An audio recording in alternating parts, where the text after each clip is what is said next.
High বন্ধুরা, আমি Somlata the cake স্টোরিজের তরফ থেকে আরও একটা নতুন কেকের কাজ তোমাদের সঙ্গে শেয়ার করতে চলে এলাম। এটা কিন্তু একটু নতুনত্ব কেক, বলতে পারো একটা ট্রেন্ডিং কেকও। আগে বহু বানিয়েছি, কিন্তু তোমাদের সঙ্গে কোনো ভিডিও শেয়ার করিনি। সেই ভিডিওটাই কিন্তু আজকে শেয়ার করতে চলে এলাম। সো ট্রেন্ডিং কেক যখন তোমাদের সঙ্গে শেয়ার করছি, ট্রেন্ডিং ফ্লেভার শেয়ার করব না সেটা কখনো হয়? সো ট্রেন্ডিং ফ্লেভার কিন্তু এখানে হচ্ছে চকলেট। বাচ্চা থেকে বড় সবারই মোটামুটি চকলেট ফ্লেভারের কেক তো পছন্দ হয়। আর আমি চেষ্টা করি অলওয়েজ চকলেট স্পঞ্জটা যেটা তৈরি করি সেটা অবভিয়াসলি আমি চেষ্টা করি যে প্রিমিয়াম চকলেট স্পঞ্জ তৈরি করা।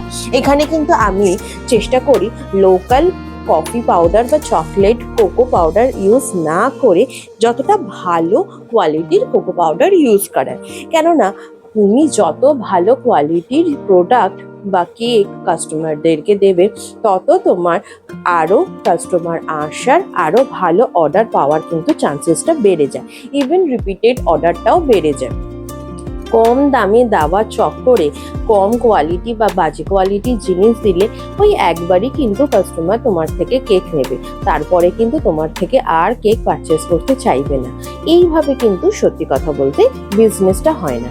বিজনেস সবসময় তোমার কাস্টমারের তোমার উপরে বিশ্বাস, তোমার কেকের কোয়ালিটি, তোমার হাতের কাজ, তোমার কেক খেয়ে তারা কত খুশি হয়েছে তার উপরেই কিন্তু ডিপেন্ড করে।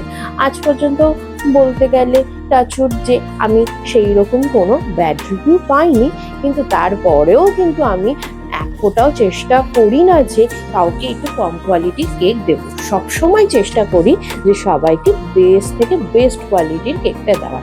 এটা বলতে পারো আমার নেচারও। তো তোমরা তো দেখতেই পেলে যে চকলেট কেকটা খুব সুন্দর করে করলাম, আর ওপরে পুরো হোয়াইট ক্রিমের ডেকোরেশন করেছি। অ্যান্ড অবভিয়াসলি চেষ্টা করবে যতই টাইম কম থাকুক না কেন কেকে প্রপার ফিনিশিং দেওয়ার।